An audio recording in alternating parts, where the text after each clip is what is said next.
Some news is like maybe like, oh, how does that concern me? But by the time we bring in God's perspective, you might want to rethink that.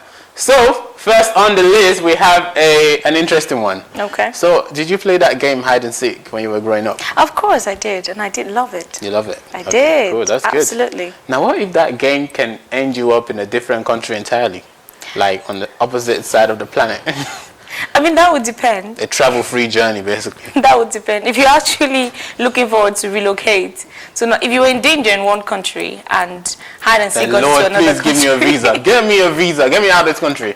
And then that happens, and the testimony will be, I was just playing hide and seek. And the Lord just, you know, that would be a testimony. But well, on another hand, it might really not be a testimony. Now, it's a testimony of free travel. But I don't know if it's a testimony for the guy that it happened to. So something happened recently where a bunch of kids were playing hide and seek. Okay. So you're in one country, you're in Colombia, right? Playing hide and seek with your friend. What are the odds of you maybe, you know, just hiding somewhere, finding a nice place? You have to be creative with this game, right? The person that can hide in the best location, or the, you know, in the best way, wins the game. Now, if you find yourself, you know, you're trying to hide because you want to win this game, even though there's no prize most of the time. And then you find one container, and then you decide to hide in there. And all of a sudden, maybe they're struggling to find you, and then you just thought, let me just nap. That makes the game even more fun because now everybody's looking at you because they found everybody else. Now they're looking for you. But now you thought, I'm a bit sleepy here. Let me just sleep off. Okay. Now this is a true story I'm actually saying, by the way. So the guy slept off, found himself 5 days later in Malaysia. He didn't sleep for 5 days, did he? I'm not sure how that happened, but he was dehydrated. He was not looking like Well, you left healthy. from Colombia to Malaysia. Yeah, because he just slept off, but then unbeknownst to him, it was one of the shipping containers that would actually, maybe it's scheduled to move. Wow. You know, to Malaysia. So we have the newspaper article, I think it's on Metro, that will be on the screen anytime from now. So it's it is Metro. So it says, boy shipped to different country while playing hide and seek in shipping crate. So this is it. You know, it's a very, very young guy. So super young guy. And, you know, by the time we actually have a video as well, when they brought him out and everything, I think they started hearing noise. So they started recording a video of what could be inside this container, what's going on. So let's just watch that quickly so we can move on. Let's watch that video right now. That will be up. Oh.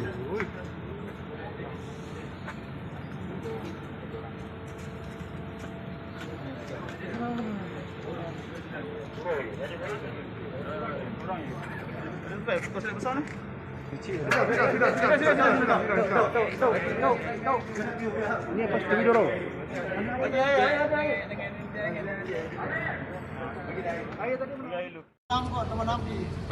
Anda sudah visit Mali. Fahim. Bapak nama ki? Saya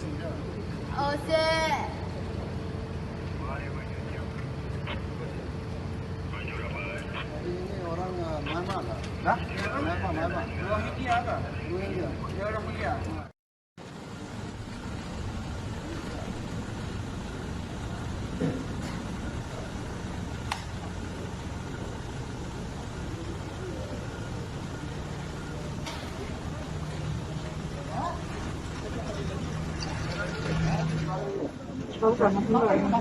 Barang dia tu sana dalam tu barang ni. Ada barang ni. Slipper lagi sweater. Ada. Your name.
Well, that's how we saw it. So I hope everything is fine with him. So they're treating him right now because obviously he Yeah, looks the so part that malnourished. really...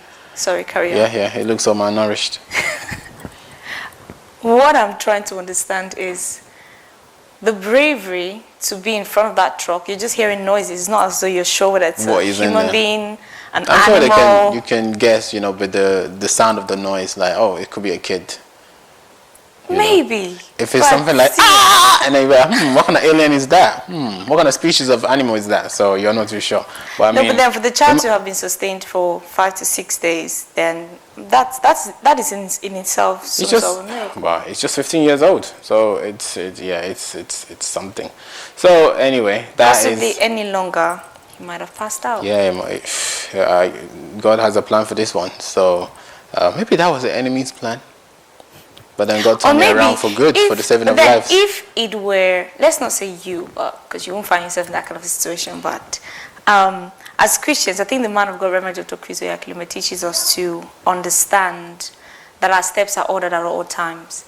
And so no matter the circumstance, we do not say unfortunately or that happened and it was the devil's plan.